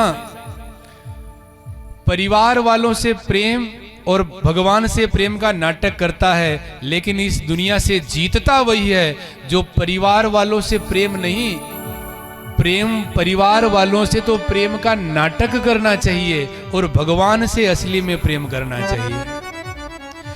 पत्नी को खूब प्रेम करो, बच्चे से खूब प्रेम करो, परिवार वालों से, लेकिन प्रेम का नाटक करो। बस जीवन निभाना है, इनके साथ रहना है, इनका पालन पोषण करना, ये हमारी जिम्मेदारी है, लेकिन मन को उसमें मत बसाओ। मन को लगाना है तो गोविंद में बसाओ। इसलिए यदि भवसागर पार करना है, परिवार वालों से प्रेम का नाटक और भगवान से असली में प्रेम करना चाहिए। बोलो राधा गोविंद भगवान की। पश्या निशम जगदिदम क्षण भंग निष्ठम वैराग्य राग रसिको भव भक्ति निष्ठः धर्मम भजस्व सततम त्यज लोक धर्मान। पिताजी, धर्म को छोड़ो और परम धर्म को अपनाओ। लौकिक धर्म को छोड़ो। जब उम्र हो जाए, बाल पकने लग जाए, माथे पर सफेदी आ जाए और जब लग जाए कि अब बुढ़ापा आ गया है, तो उसके बाद दुनियादारी में जाना बंद कर दो, रिश्तेदारी में जाना बंद कर दो। ये बच्चे बड़े हो गए, ये जाएंगे। अपना काम अब दुनियादारी में जाने का नहीं है, अपना काम अब माला उठाने का है। माला उठा लो और भजन में लग जाओ। धर्मम भजस्व सततम त्यज लोक धर्मान सेवस्व साधु पुरुषान। साधु पुरुषों की सेवा करो। आज का समय तो इतना अच्छा आ गया है कि मोबाइल का सदुपयोग करो। सुबह सुबह जल्दी उठो और कथा लगा दो, आराम से 2 घंटा 2 घंटा कथा सुनो। सदुपयोग करने वाला होना चाहिए। और अन्यस्य दोष गुण चिंतन मासु मुक्त्वा। किसी का दोष यानी किसी की निंदा न करें और किसी के गुणों को भी न देखें, स्तुति भी न करें, क्योंकि निंदा करोगे तो उससे द्वेष हो जाएगा और उसके गुण गाओगे तो उसमें राग हो जाएगा। इसलिए राग और द्वेष दोनों से मुक्त होना है। सेवा कथा रस महो नितराम पिबत्वम। और सुंदर गोकर्ण गीता का उपाख्यान सुनाया और पिताजी जंगल में गए हैं, 10वें स्कंद का पाठ किया है और भगवान के धाम को गए हैं। बोलो भागवत भगवान की जय हो।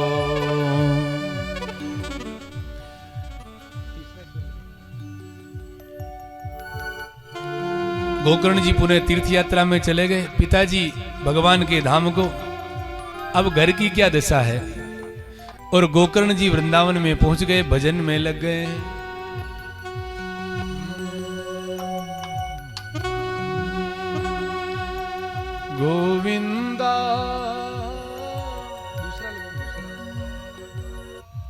मुरली मनोहर नंद लाला गोविंदा गोपाला मुरली मनोहर नंद लाला गोविंदा गोपाला मुरली मनोहर नंद लाला गोविंदा गोपाला मुरली मनोहर नंद लाला गोविंदा सभी गाइए गोपाला मुरली मनोहर नंद लाला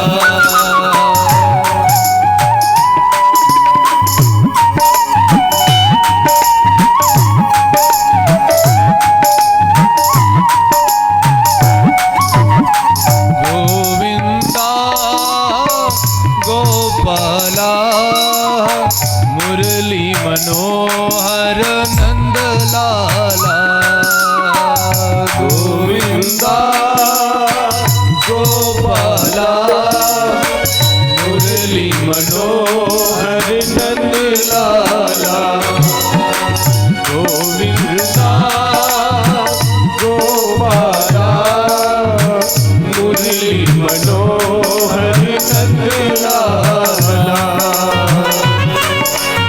काली सेवा करते हैं जय हो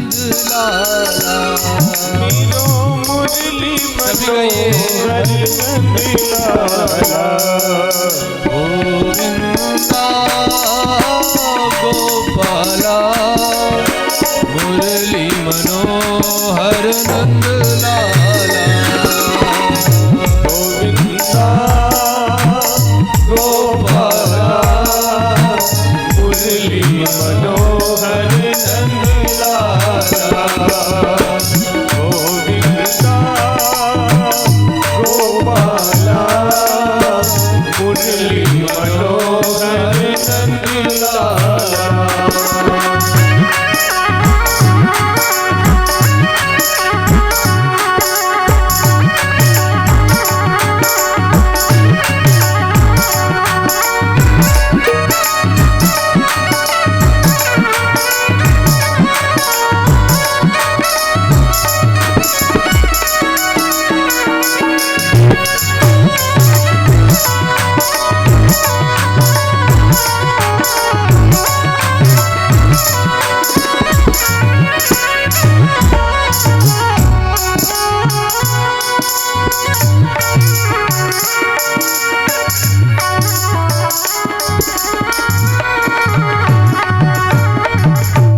बोलो भागवत भगवान की जय हो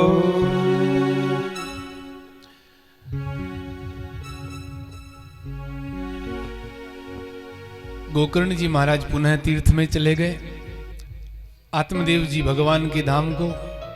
अब घर में धुंधुली और उसका बेटा धुंधुकारी दोनों घर में। एक दिन धुंधुकारी ने अपनी माँ धुंधुली से कहा कि माँ बहूजी तो चले गए और पिताजी अलमारी की चाबी तुझे देकर गए होंगे, चाबी दे।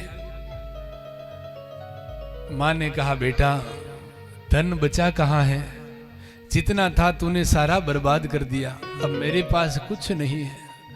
बेटे ने कहा माँ राजी से मान जाओ, नहीं तो लकड़ी से मुझे मनाना आता है। और महाराज चूल्हे में से जलती हुई लकड़ी लाया, मां को मारने लगा। आज धुंधुली अपने बेटे की हाथ की मार खा करके रोती है और मन में सोचती है कि शायद ये मेरी औलाद होती तो नहीं मारती। मैंने अपने पति से झूठ बोला, दुनिया से झूठ बोला, फल को गाय को खिलाने को दे दिया। गाय के कितना सुंदर बेटा हुआ जो आज भजन कर रहा है, उसको फल को आज मैंने खा लिया होता, महात्मा का प्रसाद, तो आज मुझे ये दिन देखने नहीं पड़ते, मेरा घर नहीं टूटता। ये दूसरे की घर की औलाद लेके आई हूं जो मेरा घर पूरे को बिखेर दिया और आज मुझे ही मार रहा है। धुंधुकारी ने अपनी माँ को इतना पीटा है, आधी रात में धुंधुली घर छोड़ करके वन में गई और कुएं में गिर करके मर गई। अब घर में अकेला धुंधुकारी बचा है। अब जब अकेला बचा स्वतंत्र हो गया, लोगों को लूटने लगा, डाका डालने लगा, चोरियां करने लगा और घर में 5 वेश्याओं को अपने घर ले आया। डाका डालता, लोगों को लूटता, घर में आकर के वेश्याओं के साथ रहता। एक दिन राजा के यहां पर जाकर के चोरी करी, बहुत सारा धन चुरा करके ले आया, ला करके वेश्याओं को दिया और खाट पर सो गया। वेश्याओं ने देखा आज इतना धन लाया है, राजा के यहां चोरी करी है। लेकिन राजा को यदि पता चल गया तो इसको तो सजा मिलेगी ही, लेकिन इसके साथ हमें भी जेल की चक्की पीसनी पड़ेगी, क्योंकि हम भी तो इसके साथ खा रही हैं। तो वेश्याओं ने योजना बनाई, खाट पर सो रहा था और वेश्याओं ने कहा इसको मार करके यहीं गाड़ करके धन लेकर के निकल जाओ यहां से। और वेश्याएं, 5 वेश्याएं गई, खाट पर सो रहा था और उसका मुंह बंद किया, शरीर को रस्सियों से बांध दिया, गला दबा करके वेश्याएं इस धुंधुकारी को मारने लगी। ये तड़पने लगा, लेकिन इसकी मौत हुई नहीं, क्योंकि पापी की मौत बहुत कष्ट से और बहुत मुश्किल से होती है। जब ये मरा नहीं, एक वेश्या गई रसोई घर में, चूल्हे में से अंगारे लेकर के आई और इसके मुंह में अंगारे ठूस दिए और गरम गरम जलते हुए अंगारे जब इसके मुंह में गले में गए तो इसकी तड़प तड़प करके वहीं पर मौत हो गई। इस प्रकार धुंधुकारी मरा और वेश्याओं ने गड्ढा खोदा और घर में ही धुंधुकारी को गाड़ दिया, ऊपर से मिट्टी डाल दी, सारा धन लेकर के वेश्याएं निकल गई। सुधामय वचो यासाम कामिनाम रसवर्धनम हृदयम क्षुरधारावम प्रिय को नाम योषितम। इन वेश्याओं का प्रिय कौन हो सकता है? उनको तो केवल धन ही प्रिय है। इनका हृदय छुरे के समान होता है। और धन लेकर के निकल गई। अब घर में कुछ भी नहीं बचा, कोई भी नहीं बचा। एक दिन गोकर्ण जी अपने वृंदावन में भजन करते थे और गांव के कुछ लोग यात्रा करते हुए पहुंचे। गोकर्ण जी ने देखा अपने गांव के लोगों को, बड़े प्रसन्न हो गए, आश्रम पर लेकर के आए, भोजन प्रसादी कराई, अपने साथ बिठाया और हाथ जोड़ करके गांव के लोगों से पूछा कि बताओ मेरे घर में सब लोग कैसे हैं। और जब घर का हालचाल पूछा तो गांव के लोगों की आंखों में आंसू आ गए। लोगों ने कहा गोकर्ण जी आपके घर की स्थिति बहुत खराब हो गई। क्या? बोले आपके पिताजी तो आपके सामने ही जंगल में चले गए थे और तुम्हारे भाई के आतंक के कारण तुम्हारी माँ कुएं में गिर करके मर गई और तुम्हारे भाई को 5 वेश्याओं ने मार दिया है। अब तुम्हारे घर में कोई भी नहीं बचा, तुम्हारे घर में ताला लग गया है। अपने घर की दुर्दशा को सुन करके गोकर्ण जी बहुत रोए हैं। गांव के लोगों ने गोकर्ण जी को ढांढस बंधाया है और उसके बाद गोकर्ण जी महाराज ने अपने भाई के नाम से, अपनी माँ के नाम से, पिता के नाम से पिंडदान किए हैं, श्राद्ध किए हैं। गया जी में जाकर के गया श्राद्ध किया है अपने भाई का, अपनी माँ का, अपने पिता का। और कुछ वर्षों बाद गोकर्ण जी घूमते घामते अपने गांव में आए, अपना दरवाजा खोला, घर के अंदर गए।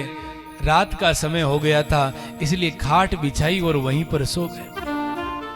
आधी रात के समय क्या देखा, अचानक एक तेज आवाज हुई। गोकर्ण जी की आंख खुली, आकाश में देखा तो एक बकरा दिखाई दिया और उस बकरे को देख रहे थे गोकर्ण जी की। देखते देखते वो बकरा ईंट बन गया और उस इंद्र को देख रहे थे कि वो इंद्र देखते ही देखते जलती हुई आग बन गया। गोकर्ण जी ने सोचा कि शायद कोई दुर्गति को प्राप्त हुआ जीव है जो बार बार वेश बदल करके आ रहा है। गोकर्ण जी ने कहा कि कौन हो तुम, और ये बार बार वेश बदल करके मुझे डराने की कोशिश क्यों? क्या नाम है तुम्हारा और क्यों यहां आए? केवल रोने की आवाज आती है, कुछ बोल नहीं पाते, क्योंकि जो प्रेत होते हैं वो प्रेत बोल नहीं सकते, उनका मुंह सिला हुआ होता है, केवल एक छेद होता है जिससे वो सांस लेते हैं। प्रेत बोल नहीं सकते हैं। नदी में पानी बह रहा है, प्रेत पी नहीं सकते हैं। पेड़ पर फल लगे हुए हैं, प्रेत खा नहीं सकते हैं। और ये प्रेत यदि फल खाने लग जाते तो आपने एक भी फल पाती ना तो सब वही खा जाता। वो नहीं खा सकते हैं, वो वही खा पी सकते हैं जो उनके परिवार वाले उनको देते हैं। अब केवल रोने की आवाज। तो गोकर्ण जी ने हाथ में जल लिया, गायत्री मंत्र से अभिमंत्रित किया और जो जल का छींटा लगाया है उस प्रेत को बोलने की शक्ति प्राप्त हुई और उसे पूछा कि कौन हो तुम? तब प्रेत ने कहा, प्रेत उवाच अहम भ्राता त्वदीयोऽस्मि दुन्दुकारीति नामतः स्वकीयेनैव दोषेण ब्रह्मत्वं नाशितं मया। प्रेत ने कहा कि अहम भ्राता त्वदीयोऽस्मि, हे गोकर्ण जी, मैं आपका भाई हूँ, मैं आपका भाई धुंधुकारी हूँ। मैं मरकर के प्रेत बन गया हूँ और बहुत दुख भोग रहा हूँ। मैं ब्राह्मण के घर में जन्म लेकर के मैंने बहुत खराब कर्म किए हैं। आज मेरी दुर्दशा हो गई है, मैं प्रेत योनि में भटक रहा हूँ। भाई मेरी मुक्ति कराओ, मैं इस प्रेत योनि से मुक्त होना चाहता हूँ, बहुत दुखदाई ये योनि है। गोकर्ण ने कहा, मैंने तो तुम्हारे लिए गया श्राद्ध किया है और ऐसा हमारे ग्रंथों में लिखा है कि जिसका एक बार गया श्राद्ध हो जावे, कितना भी बड़ा पापी क्यों न हो, जिसके नाम से एक बार गया जी में जाकर के श्राद्ध हो गया उसकी मुक्ति हो जाती है। और मैंने तो तेरे नाम से गया श्राद्ध किया है, फिर तेरी मुक्ति क्यों नहीं हुई? और यहां पर पूज्य स्वामी श्री खंडानंद जी सरस्वती कहा करते थे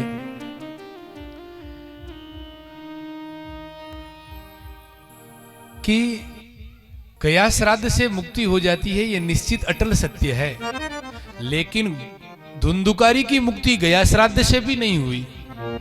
क्यों नहीं हुई? उसका कारण यह है कि जब गोकर्ण जी गया जी में गए और गया जी में जाकर के अपने भाई के नाम से गया श्राद्ध किया है, तो ऐसा नियम है कि कोई भी शुभ काम आप करोगे तो उस शुभ काम के पहले पंडित जी आपके हाथ में जल देकर के संकल्प कराते हैं। आपकी गोत्र बोलो, आपका नाम बोलो, संकल्प कराएंगे। गोकर्ण जी से भी संकल्प कराया कि किसके नाम से श्राद्ध कर रहे हो, आप अपना गोत्र बोलो, नाम बोलो, और जिसके नाम से श्राद्ध कर रहे हो उसका गोत्र और नाम बोलो। गोकर्ण जी ने जो अपना गोत्र था वही गोत्र अपने भाई का बोल दिया, लेकिन इस बात की जानकारी गोकर्ण को नहीं थी। गोकर्ण जी तो यही जानते थे कि धुंधुकारी मेरा भाई है, लेकिन असली में तो धुंधुकारी गोकर्ण जी का सगा भाई नहीं, वो तो मौसी का बेटा था, कहीं और से लाया गया था। उसकी गोत्र अलग थी, इनकी गोत्र अलग थी, लेकिन अपनी गोत्र संकल्प में बोल दी और गोत्र बदल जाने के कारण और संकल्प में अलग गोत्र बोल दिया, इसलिए वो जो गया श्राद्ध हुआ वो उसको मिला नहीं। इस गलती के कारण उसको गया श्राद्ध नहीं मिला और उसकी मुक्ति नहीं हुई। आज गोकर्ण जी ने कहा कि अभी आप जाओ, कल कोई उपाय करते हैं। अगले दिन सवेरा हुआ, गांव के लोगों को पता चला कि गांव में गोकर्ण जी आए हैं, सब लोग मिलने के लिए आ गए। रात की बात गोकर्ण जी ने बताई। तब गोकर्ण जी महाराज ने से गांव के लोगों से पूछा कि मेरे भाई की मुक्ति कैसे होगी, मुझे अपने भाई की मुक्ति करानी है। कोई भी निर्णय नहीं दे पाए तो भगवान सूर्य मंडल में से आवाज आई, श्रीमद्भागवतान मुक्ति सप्ताहम वाचनम कुरु इति सूर्य वचः सर्वैर धर्म रूपम तु विश्रुतम। भगवान सूर्य नारायण ने कहा कि गोकर्ण, धुंधुकारी की मुक्ति केवल भागवत कथा से हो सकती है और किसी उपाय से मुक्ति नहीं होगी। और जब सूर्य नारायण में से आवाज आई है, अगले ही दिन योजना बनाई गांव के लोगों के साथ और गोकर्ण जी महाराज ने कथा आरंभ करी है और सारे गांव के लोग कथा सुनने के लिए बैठे हैं। प्रेत भी आ गया, बैठे कहाँ, 7 गांठ का बांस लगा हुआ था, उसकी जड़ में आकर के बैठ गया धुंधुकारी। कथा होने लगी, पहले दिन की कथा हुई, एक ग्रंथि फट गई। रोज की कथा में एक ग्रंथि फटने लगी, 7 दिन की कथा हुई और प्रेत योनि से छुटकारा मिल गया धुंधुकारी को और देवता का शरीर धारण करके सामने प्रकट हो गया और कहने लगा, धन्या भागवती वार्ता प्रेत पीड़ा विनाशिनी।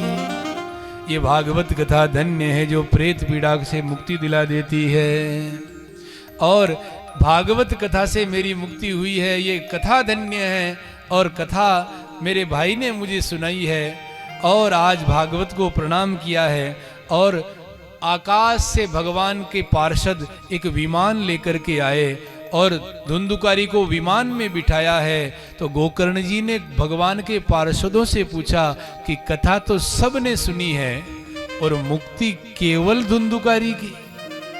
जब कथा सबने सुनी है तो मुक्ति सबकी होनी चाहिए। हरिदासाऊचुः, भगवान के पार्षदों ने कहा, श्रवणस्य विभेदेन फल भेदोत्र संस्थितः, श्रवणम तु कृतं सर्वैर न तथा मननम कृतम। भगवान के पार्षदों ने कहा, धुंधुकारी ने भी कथा सुनी और सबने कथा सुनी, लेकिन जैसी कथा धुंधुकारी ने सुनी वैसी किसी ने नहीं सुनी। क्यों? बोले धुंधुकारी ने कथा कानों से सुनी और हृदय में उतार ली और गांव के लोगों ने कथा सुनी तो इधर से सुनी और इधर से निकाल दी।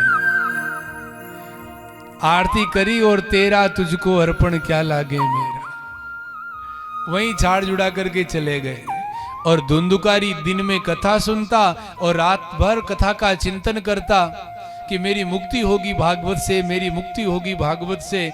और 7 दिन तक इसने भजन किया है, कथा सुनी है, कथा का मनन किया है, लेकिन बाकी जो लोग थे उन्होंने श्रवणम तो कृतम सर्वम, सुना तो है लेकिन न तथा मननम कृतम, उसका मनन नहीं किया, इसीलिए इनकी मुक्ति नहीं हो सकती।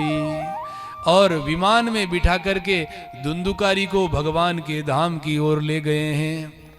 बोलो भागवत भगवान की। और गोकर्ण ने फिर संकल्प किया है कि मुक्ति तो सबकी होनी चाहिए। गांव के लोगों से कहा, इस बार जो तुमने गलती करी है वो अगली बार मत करना, मैं पुनः तुम्हें कथा सुनाऊंगा और सबकी मुक्ति होनी चाहिए। और श्रावणे मासी गोकर्ण कथा मूचे तथा पुनः, श्रावण का महीना आया और गोकर्ण जी ने फिर भागवत कथा आरंभ करी है। सब लोगों ने कथा सुनी और कथा का मनन भी किया है, हृदय में भी उतारी है। इसलिए जब कथा का विश्राम हुआ तो हजारों विमान भगवान के पार्षद लेकर के आए हैं। और जिस प्रकार अयोध्या के लोग भगवान राम के साथ साकेत धाम में गए, उसी प्रकार गोकर्ण के साथ पूरे गांव के लोग विमान में बैठ करके भगवान के गोलोक धाम में गए हैं। बोलो भागवत भगवान की जय। अयोध्यावासिनः स पूर्वं यथा रामेण संगताः तथा कृष्णेन ते नीता गोलोकम योगी दुर्लभम। और इस कथा को जो सुनता है उसके पितर प्रसन्न होते हैं और उन्हें आशीर्वाद प्रदान करते हैं। और इस कथा का श्राद्ध पक्ष में जो इस कथा का श्रवण करता है या इसका पाठ करता है गोकर्णोपाख्यान का, तो श्राद्धे प्रयुक्तम पितृतृप्तिमावहे नित्यम सुपाठाद अपुनर्भवंच। श्राद्ध पक्ष में जो इस गोकर्णोपाख्यान का पाठ करता है उसके पितर तृप्त हो जाते हैं, प्रसन्न हो जाते हैं। बोलो भागवत भगवान की जय हो। और महाराज धुंधुकारी की मुक्ति हुई और गांव के सभी लोगों की मुक्ति हुई। जब महाराज कथा सुना रहे और इस कथा का नियम बताया गया, ये संयम सप्ताह है, हमें संयम पूर्वक कथा सुननी चाहिए। कथा के कुछ नियम होते हैं। क्या बोले? जो कथा सुनने आवे तो कथा का नियम यह है कि 7 दिन तक कथा, खाना पीना सब छोड़ छाड़ करके कथा सुननी चाहिए। भोजन नहीं करना चाहिए 7 दिन तक। अच्छा महाराज, तो 7 दिन भोजन नहीं करेंगे तो मर जाएंगे हम, तो खाना तो पड़ेगा। तो इसमें भागवत में लिखा है, तो यदि कुछ खाना है तो खाओ मत, पी लो। क्या पिए? बोले 7 दिन तक भोजन तो बंद कर दो, और दोनों समय जब भूख लगे तो 7 दिन तक घी पी करके कथा सुनो।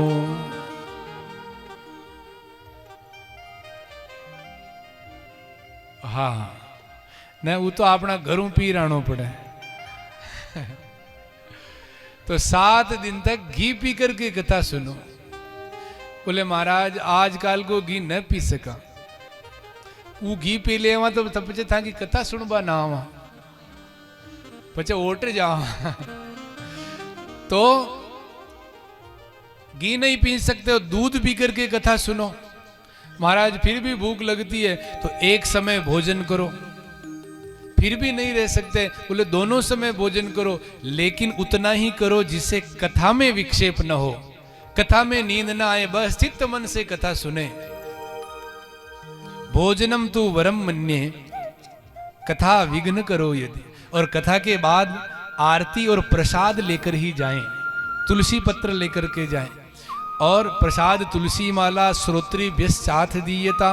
और कथा सुनने आवे तो नियम है, अकेले सुनने नहीं आवे, अपने साथ में एक ने एक को और साथ में लेकर के आए कि कथा सुनो। ऐसा मौका बार बार नहीं मिलता। और अड़ोसी पड़ोसी को तो लाना ही है, उसके साथ साथ अपने घर में जो बूढ़े माता पिता हैं उनका हाथ पकड़ करके कथा में लेकर के आवे कि कथा सुनने चलो। माँ बाप जिंदा है तो उनको कथा सुनाने लावे, और माँ बाप यदि मर गए हैं तो उनकी तस्वीर को जाकर के प्रणाम करो कि हम कथा सुनने जा रहे हैं, आप भी कथा सुनने चलो। तस्वीर भी घर में नहीं है, कोई बात नहीं, दक्षिण दिशा की ओर मुंह करके हाथ जोड़ करके उनको प्रणाम करके आए, अपने पूर्वजों से कहें कि हम कथा सुनने जा रहे हैं, आप भी हमारे साथ कथा सुनने चलो। तो सारे पूर्वज वायु रूप में आकर के भागवत कथा सुनते हैं और हमको आशीर्वाद प्रदान करते हैं। बोलो भागवत भगवान की जय हो। और जब सूत जी कथा सुना रहे थे उसी समय अपने दिव्य दरबार के साथ भगवान कृष्ण वहां पर उपस्थित हुए हैं। प्रहलादस्तालधारी तरल गति तया चोद्धव कांस्यधारी वीणाधारी सुररसी स्वर कुशलतया राग करता अर्जुनो भूत। प्रहलाद जी महाराज ताल बजा रहे हैं, उद्धव जी महाराज कांस्यधारी हैं, और वीणा नारद जी महाराज बजा रहे हैं, और अर्जुन राग आलाप रहे हैं, इंद्र देवता मृदंग बजा रहे हैं, और जो सनत कुमार हैं वो जय हो का उद्घोष कर रहे हैं, और व्यास पुत्र सुखदेव जी आगे आगे भाव की रचना सुना रहे हैं। इस प्रकार भगवान का दिव्य दरबार उपस्थित हुआ है।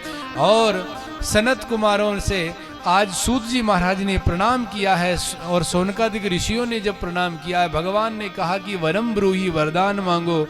तब सनत कुमारों ने कहा कि जहां आपकी कथा हो वहां पर आप उपस्थित हो, ऐसा आप हमें वरदान दीजिए। भगवान ने तथास्तु कह करके सबको वरदान दिया है। बोलो भागवत भगवान की जय हो।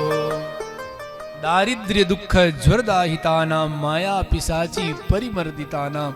ये भागवत कथा ऐसी है जो दारिद्र्य रूपी दुख को समाप्त कर देती है। जो भागवत के नीचे आकर के बैठता है उसकी सारी गरीबी समाप्त हो जाती है, माया पिशाची समाप्त हो जाती है, और भगवान की भक्ति उसे प्रदान होती है जो भागवत की शरण ग्रहण करता है। बोलो भागवत भगवान की। जन्माद्यस्य यतोऽन्वयादितरतश्चार्थेष्वभिज्ञस्वराट् तेने ब्रह्महृदाय आदिकवये मुह्यन्ति यत् शूरयः। तेजो वारि मृदां यथा विनिमयो यत्र त्रिसर्गो मृषा धाम्ना स्वेन सदा निरस्तकुहकं सत्यं परं धीमहि। पहले श्लोक में व्यास जी ने मंगलाचरण किया है और बताया कि जिनके द्वारा संसार का जन्म होता है, पालन होता है, संहार होता है, सृष्टि के आदि में जिन्होंने ब्रह्मा को ज्ञान दिया, ऐसे सत्य स्वरूप नारायण के चरणों में प्रणाम किया गया है। सत्यम परम धीमहि। हे गोविंद राधा कृष्ण, हे गोपाल राधा कृष्ण, गोविंद गोविंद हे गोपाल राधा कृष्ण, गोविंद गोविंद हे गोपाल राधा कृष्ण, गोविंद गोविंद हे गोपाल राधा कृष्ण, गोविंद गोविंद हे गोपाल राधा कृष्ण, गोविंद गोविंद हे गोपाल राधा कृष्ण, गोविंद गोविंद कृष्ण गोविंद गोविंद राधे गोविंद गोविंद कृष्ण गोविंद गोविंद राधे गोविंद गोविंद हे गोपाल राधा कृष्ण, गोविंद गोविंद हे गोपाल राधा कृष्ण, गोविंद गोविंद।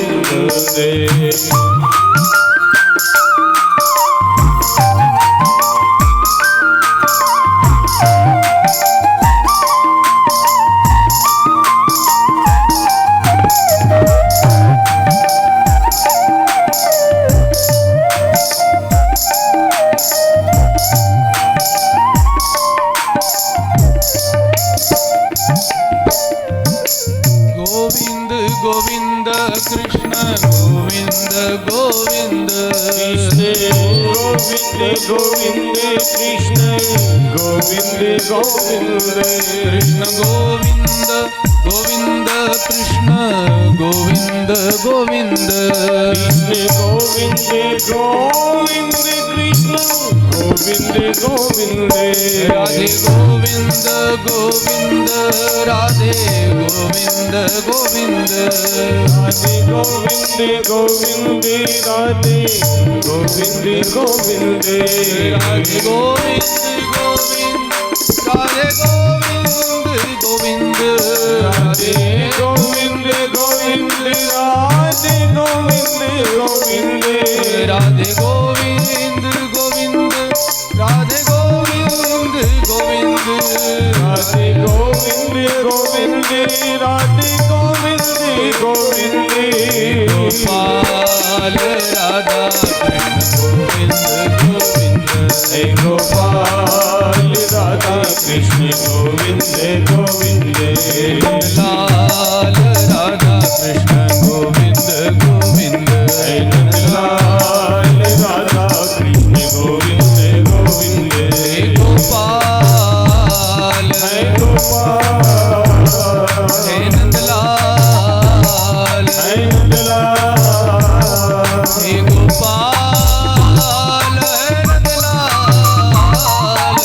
गोपाल हे नंदलाल हे गोपाल हे नंदलाल हे गोपाल हे नंदलाल गोपाल राधा कृष्ण गोविंद गोविंद गोपाल राधा कृष्ण गोविंद गोविंद गोपाल राधा कृष्ण गोविंद गोविंद हे गोपाल राधा कृष्ण गोविंद गोविंद गोपाल राधा कृष्ण गोविंद गोविंद हे नंदलाल राधा कृष्ण गोविंद गोविंद गोपाल राधा कृष्ण गोविंद गोविंद हे नंदलाल राधा कृष्ण गोविंद गोविंद गोविंद गोविंद गोविंद कृष्ण गोविंद गोविंद राधे गोविंद गोविंद कृष्ण गोविंद गोविंद राधे गोविंद गोविंद कृष्ण गोविंद गोविंद राधे गोविंद गोविंद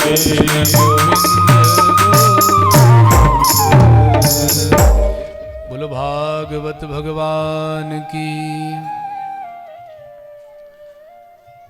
कल से 6:30 बजे आप लोग कथा के लिए उपस्थित हो जाएं, क्योंकि सर्दी का समय है तो 6:30 भी बहुत, हाँ 6 बजे, 6:30 बजे तो कथा शुरू हो जाएगी और 6 बजे संगीत वाले आकर के हनुमान चालीसा और गणपति वंदना करेंगे। तो आप सब लोग संगीत वालों के साथ बैठ कर के हनुमान चालीसा का पाठ करें। मौका मिला है तो इस मौके का फ़ायदा उठाना है सबको। तो आप लोग 6 बजे निवृत्त होकर के यहाँ आकर के विराजें।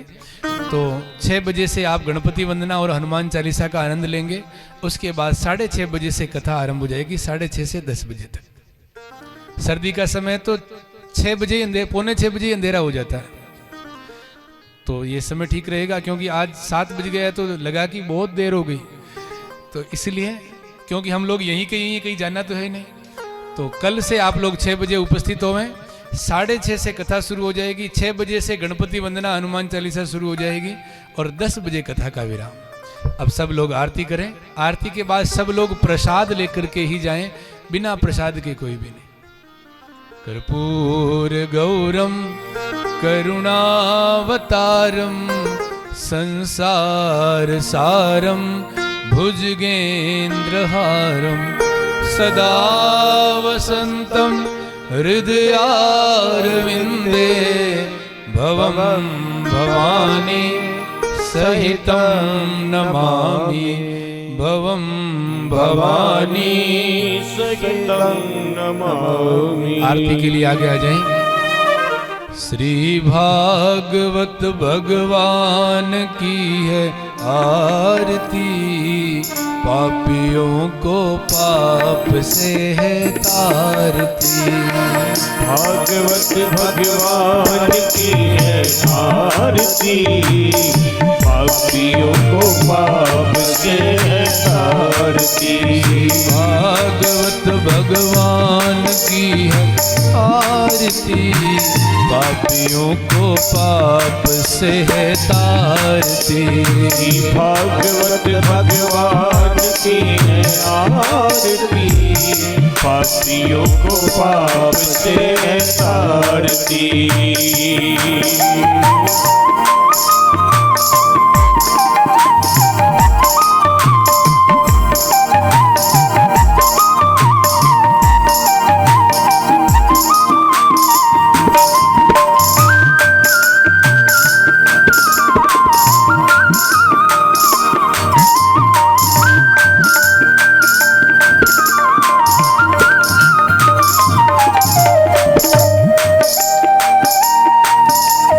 अमर ग्रंथ ये मुक्ति पंथ, ये पंचम वेद निराला, नव ज्योति जगाने वाला। अमर ग्रंथ ये मुक्ति पंथ, ये पंचम वेद निराला, नव ज्योति जगाने वाला। हरि नाम यही, हरि गान यही, हरि नाम यही, हरि गान यही। जग के मंगल की आरती, पापियों को पाप से तारती। भागवत भगवान की है आरती, पापियों को पाप से तारती।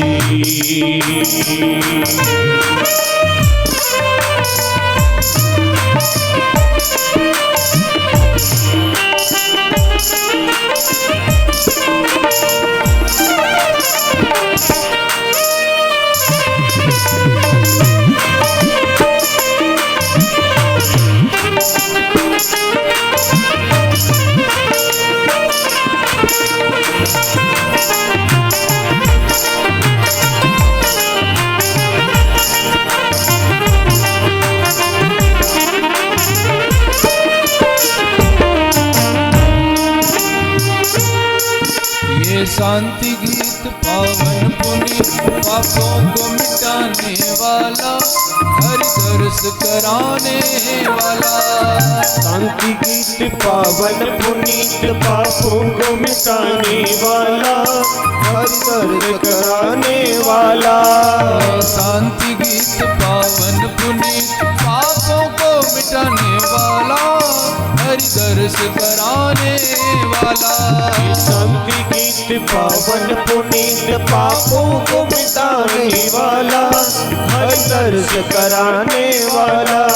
ये सुख करनी ये दुख हरनी, ये सुख करनी ये दुख हरनी, ये सुख करनी ये दुख हरनी, ये सुख करनी ये दुख हरनी। श्री मधुसूदन की आरती, पापियों को पाप से है तारती। भागवत भगवान की है आरती, पापियों को पाप से है तारती।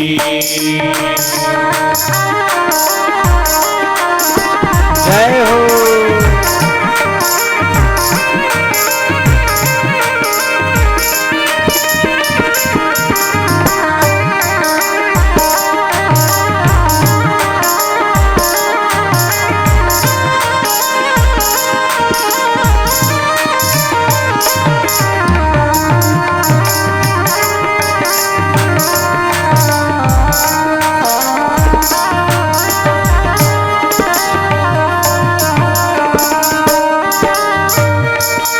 मधुर बोल जगपंथ को सन्मार्ग बताने वाला, बिगड़ी को बनाने वाला।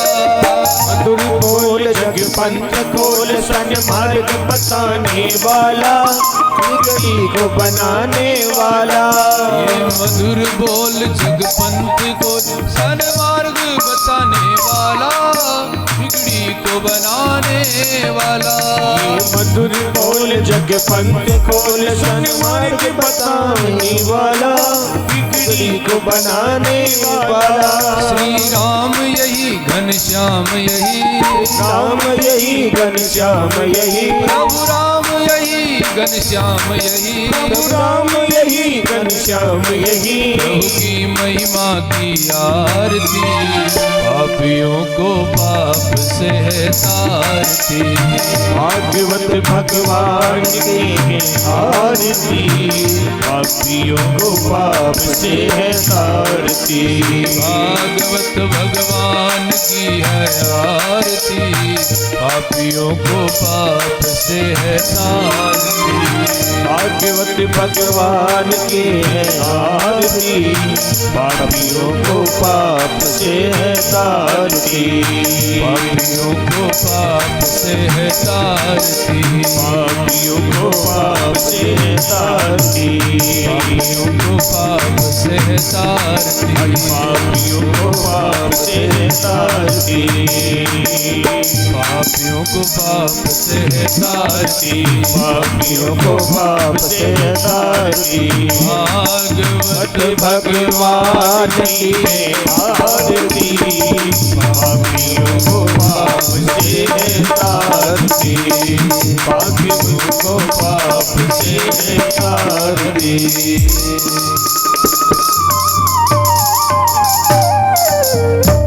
आरती जलेन शीतलीकरणमोक्त्यो शांतिरन्तरिक्षं शांति पृथ्वी शांतिराप शांतिरोगदीय शांति वनस्पतिः शांतिर्विश्वे देवा शांति